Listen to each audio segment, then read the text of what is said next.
Welcome everybody, to all of you wonderful people, to the 26th annual episode of Weird Mind Newsroom. For those uninitiated, this is a series where I will delve into all the newest discussions of new releases, trailers, and news that has come out this week from all forms of media. So without further ado, let's commence with the games. So we shall start this new release week with all the commencement of the all-new annual series, and in particular how it began the legacy of the Emperor of the World of Panam, as we tell back to the world of the Hunger Games with the Hunger Games, a palette of songbirds and snakes. This new film will focus as a prequel set 64 years before the events of the original novel, and set to the backdrop of the 10th annual Hunger Games, and follows how the leader of Cornelius Snow became the powerful ruler of Panam, and how it came to be known, basically how his origin starts. Now this film has been hit with a little bit of a mixed reception.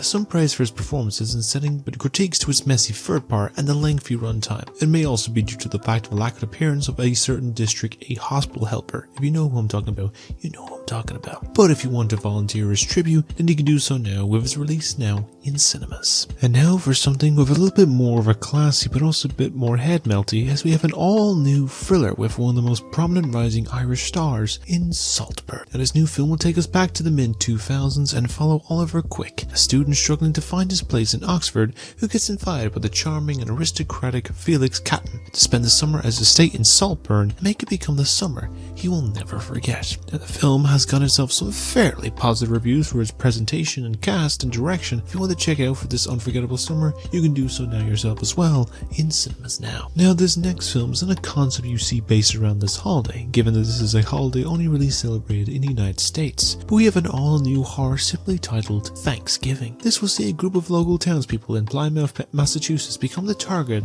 and part of a major sinister plan of an axe-wielding maniac after a Black Friday riot ends in a tragedy. Now this film seems to have got itself some decently received reviews, given it is the form of the acclaimed director of Eli Roth, with some pretty unique ideas and concepts. If you want to spend this holiday dealing with an axe-wielding maniac instead of your relative that could make it the most banal racist thing you've ever heard in your life, then you can do so now, as it's available to see in cinemas. Now moving on to television, our first of the series for this week will see the beginning of the end, as we have received the first batch of the final season episodes for Netflix's The Crown Season 6. Now, this will follow the story of the royal family and the focus of the most recent monarch of Queen Elizabeth II, and will follow the series starting out from the mid-90s up to possibly the Jubilee from a decade ago. And these first four are tackling the remainder of the 90s. Now the reception on this season so far has been a little mixed, mainly on the case of some of it feeling a bit too much of a soap opera, as well as bits of inaccurate accuracies. But if you want to check out the series for yourself, you can watch the first 4 episodes now, as available all on Netflix,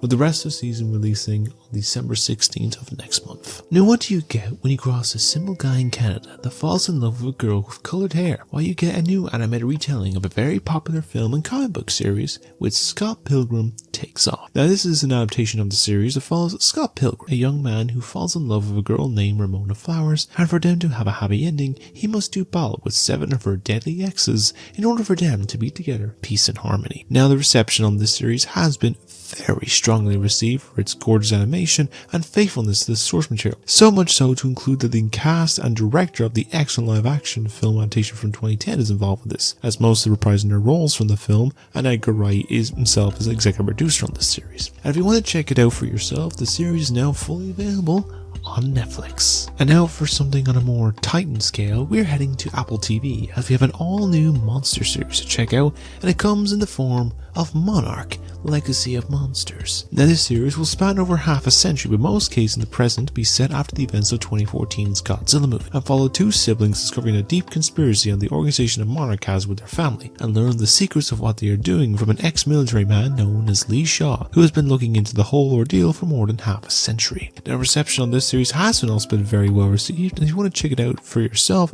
the series is now available to check out on Apple TV+. And now to end all the new releases for this week, we are taking it old school with a new twist on the RPG formula with everyone's favorite plumber in an all new remake of Super Mario RPG.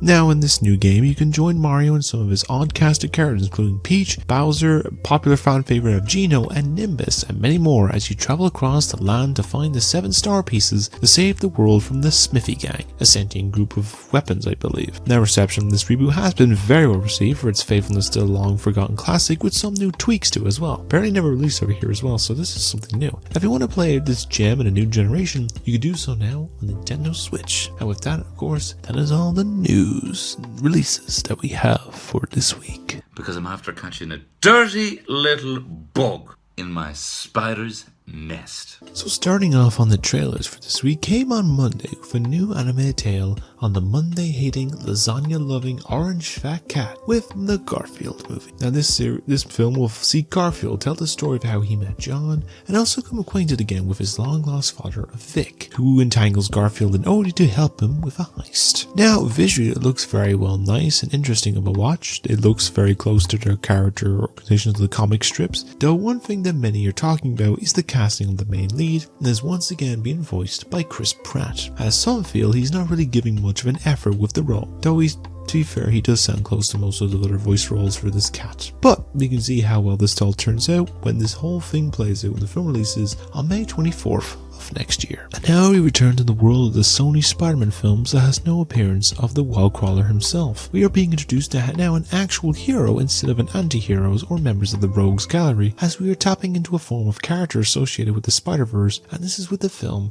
of Madame Web. Now this will follow the character of Cassandra Webb, a paramedic in New York who starts to show signs of clairvoyance, and soon must use that method to protect 3 young women that are destined for a powerful future from a dangerous adversary who wants them dead, all while trying to deal with her own revelations from her past. Now to me, this trailer feels a little odd to me, as it has an interesting feel like Spider-Man meets Final Destination, and has something dressed like Spider-Man looking to kill, but something just seems off to me. Maybe it's just the suits of the 3 young women have that look of like it's store-bought or has the feel of a fan film, but I could be wrong and it could turn out really good when it releases. But we don't have to find out too long, as the film releases on Valentine's Day of next year. And now we return to the world of art for the next film, as we have an exciting new trailer for the long-awaited sequel to Chicken Run with Dawn of the Nugget. Now, this new film will see Ginger, Rocky, and all the other chickens living in peace and harmony on their bird sanctuary after escaping the clutches of the Tweedy's farm. However, when Ginger and Rocky's young child Molly gets taken to a factory facility with all the other chicken kind at stake, they must prep themselves for breaking into a high-security facility to rescue Molly and all the other chickens from the evil plans of the return of Mrs. Tweedy and her plan to turn them into nuggets. Now, I've been very excited for this film. The reception for some of the early reviews so far has been very decently received, and we don't have to wait long, as this film is releasing just in under a month's time on Netflix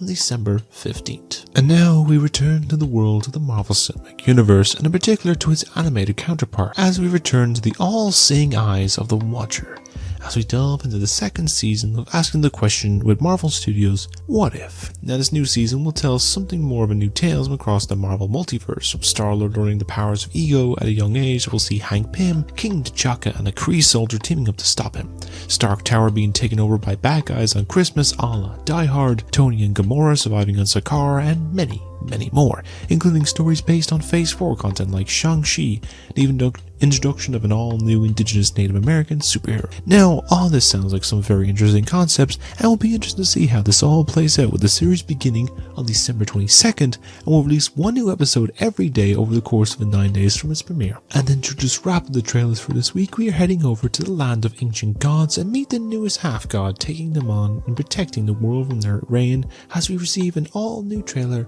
for Percy Jackson and the Olympians. This new series will follow 12-year-old demigod Percy Jackson, coming to terms with his newfound powers when the sky god of Zeus starts to accuse him of stealing his master lightning bolt, and with his friend's help will try and restore order to Olympus before it all falls apart. Now I think this does have some very visually appealing and seems to be more in favor of being accurate to the book series than the original adaptations from the early 2010s, and you can check this series out when it begins just about before Christmas and in about a month's time on December 20th. And with that is all the new trailers that we have for this week. We love video games. So we're going to start off this week with the news with talking about an award show, and one that is actually coming up really soon, in about 2 weeks time, and that is of course with the Game Awards. Now every year in early December, the host with the most of Jeff Keighley brings a 4-hour event along and awards with big names in gaming. It also unveils world premiere content like upcoming trailers for games, game announcements, and even some other content like last year unveiled the first full clip for the Mario movie, and announced some other titles like Death Stranding 2. Then this year we have a lot of really excellent titles to observe, and many games have the potential for the top title and multiple nominations. Now I will run down mainly how many each of the top games got nominations and what is being considered for Game of the Year. So I'll start with what has gotten itself Game of the Year nominations, and the 6 game choices are Alan Wake 2, Baldur's Gate 3, Marvel's Spider-Man 2, Resident Evil 4 Remake, Super Mario Bros. Wonder, and The Legend of Zelda Tears of the Kingdom. Now quite a strong and difficult choice to choose from the category itself, and then as for how many each game's got, 2 games garnered the most noms with Alan Wake 2 and Baldur's Gate 3 with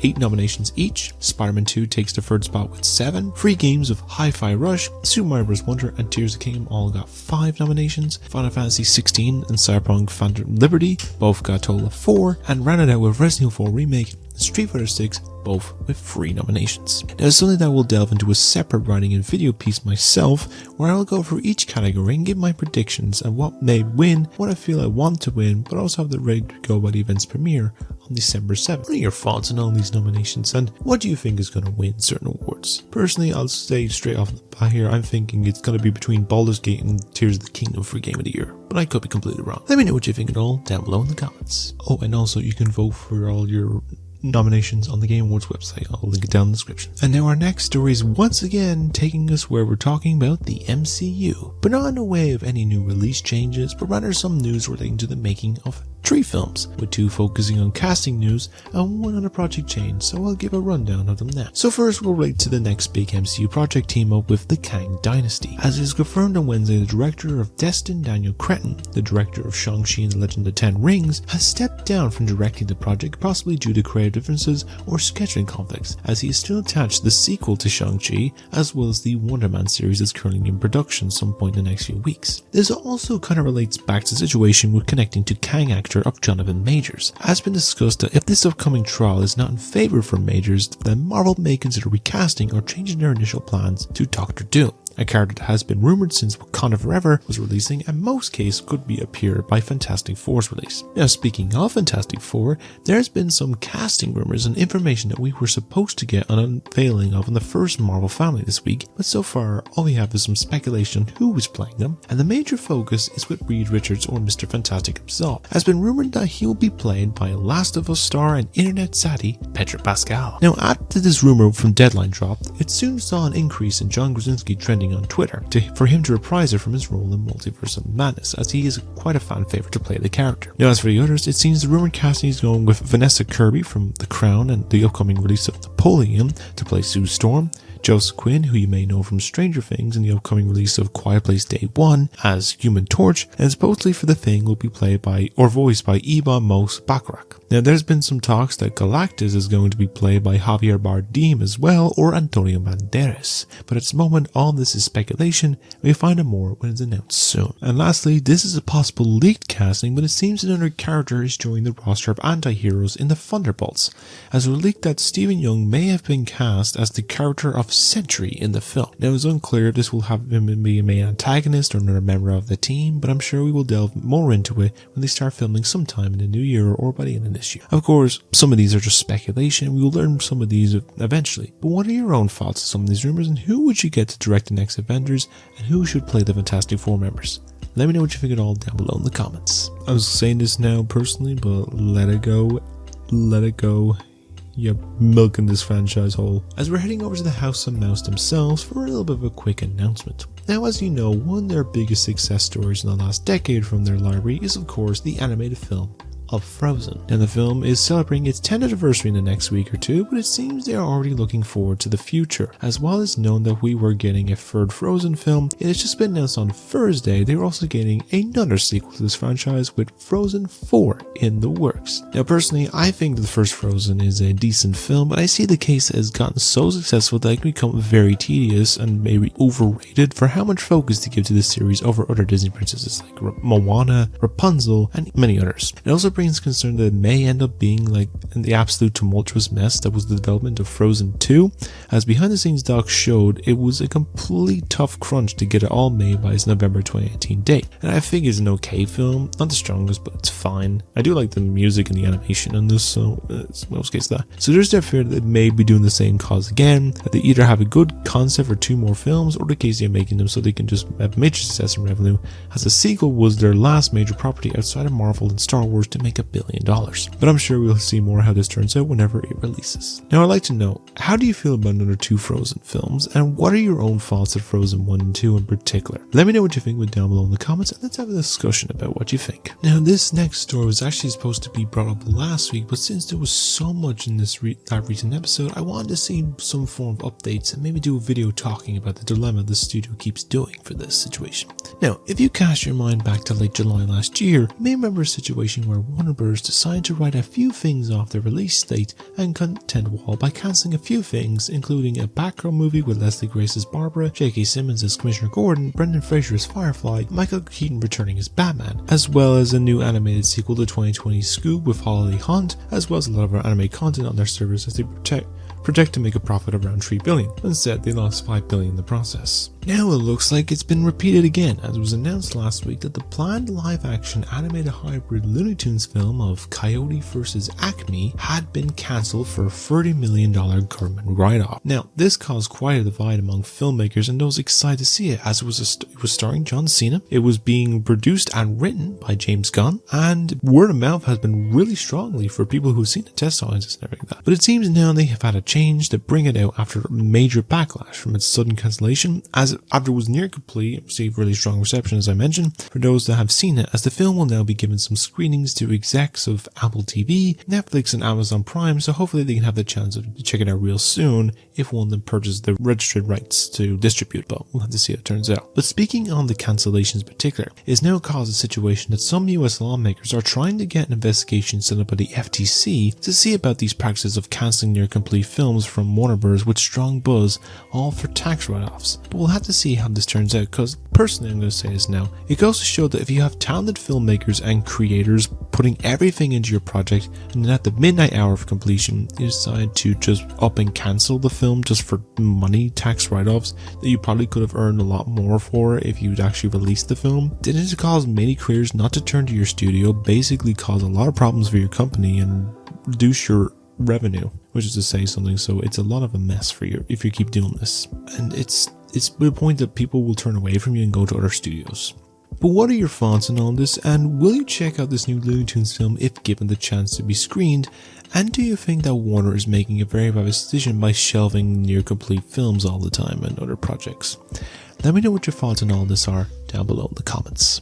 And this last story had a sudden surprise drop, as I was busy writing this piece in particular that started as a leak on the PlayStation Store that happened just an hour before its actual reveal. But on Friday evening it was announced that the acclaimed and also controversial Last of Us Part 2 was getting a remaster for the PlayStation 5. Now it had been rumored for a while and was expected to get a port at some point, but now it has been confirmed that it's not too far off release, as it's coming out on the 19th of January next year, and including some new features. This includes a new roguelike survival mode known as No Survivor, and let you play as known characters like the series of Joel, Ellie and Abby, and some other additions that haven't been played like Dina, Jesse, Lev, Yara and many more. It will also come with some uncompleted lost levels and commentary and some other features, so I'll make it as a look and probably pick it up. As I know, to those that already own a PS4 like I do, you can upgrade it for the new version, which is about 10 quid, which is not too bad compared to the PS4 and 5 upgrades, but in most cases I'd say it's some same price as Part 1 and PS5 or less, but we'll see when the pre-orders go live. There is also a Wolf edition that has patches as well as the trading cards you collect in the game, so I might go for that if it's available here, because Part 1 didn't have a release of something for a special 5 edition, it was only in the US UK, so it was stupid. At least we'll tie us over until the multiplayer for factions and Season 2 of the series drops anyway, so there's something to look forward to. But what are your thoughts on Last of Us Part 2 getting a remaster, and will you be picking up? I probably will, but let me know what you think of all down in the comments. And with that is all the new releases of news that we have for this week. This is my masterpiece. And now that, ladies and gentlemen, is all the stuff we have for this week's episode of Weird Mind Newsroom. And I hope you enjoyed this kind of more subtle talking ASMR sounding video. Now, I'm going to give a little quick update on some other stuff coming out. So at the moment, I have at least one more review currently in the pipeline to work on, which is the review for the Ninja Turtles movie. I will get that out hopefully this week. I do have the other one available to watch, which is the Puss in Boots review, which you can check out on my channel or in the description below. I will get on to Barbenheimer soon after, and some other reviews in particular, like the Marvels and all other stuff. Otherwise, the rewatch-a-thon, I'm currently delving straight into it. I've got at least one or two more films left to watch, and hopefully should have it all recorded up in footage and ready to go by the end of this month. I'm hoping projected for at least the end of this month or start middle of next month. We'll have to see how that turns out. Other stuff. This is sort of a little bit of a concept of an ASMR thing. I'm definitely going to have some concept characters in mind. I want to do some other long form videos. I want to figure out something for like a Christmas video, as well as work on some plans for like getting some concepts for like gaming and stuff, like older consoles and the newer stuff. Like I want to do stuff like PS2, free, and PC, as well as like Xbox and PlayStation and Switch. This kind of case, so it's that instance, but I'll figure it out. Other things. If you have any other concepts you want me to work on that you'd like an idea for, I will basically credit you as the creator and, give a shout out all different things. And as always, and also as well, in case if you have things you want me to promote, like, special segment of two, I will personally do it. Just check me down below in the comments or hit me up on socials and stuff like that. I think it's in my bio or something on YouTube. You can check it out. But yeah, I may be forgetting some stuff, but that's all I got time for the moment. I'm very tired. It's like 12:40 a.m. in the morning recording this, so I'm just going to finish recording this and go to bed. But anyway, hope you all enjoyed, and if you want to see more content like this, as well as all other forms of content I create, then why not simply like and subscribe to my channel. I'm currently projected for a goal of 50 subs by the end of this year, and I'm slowly getting there. Another 12 subs to go, but every support of views, likes, comments, subscriptions, I appreciate every single one of you because you are all wonderful people. And yeah, even share around and comment below on all the topics that were discussed this week. But anyways, that's all the time I have for this week. So you all stay being wonderful people, because you all are very wonderful people that do wonderful things every single day. Have a great day, every day, you beautiful people. Anyways, I'm going to go to bed now. So thanks for all watching, guys, and I'll see you all in the next video. So goodbye, everyone, and take care. And listen to my sultry voice as I sign off. Good night, everybody.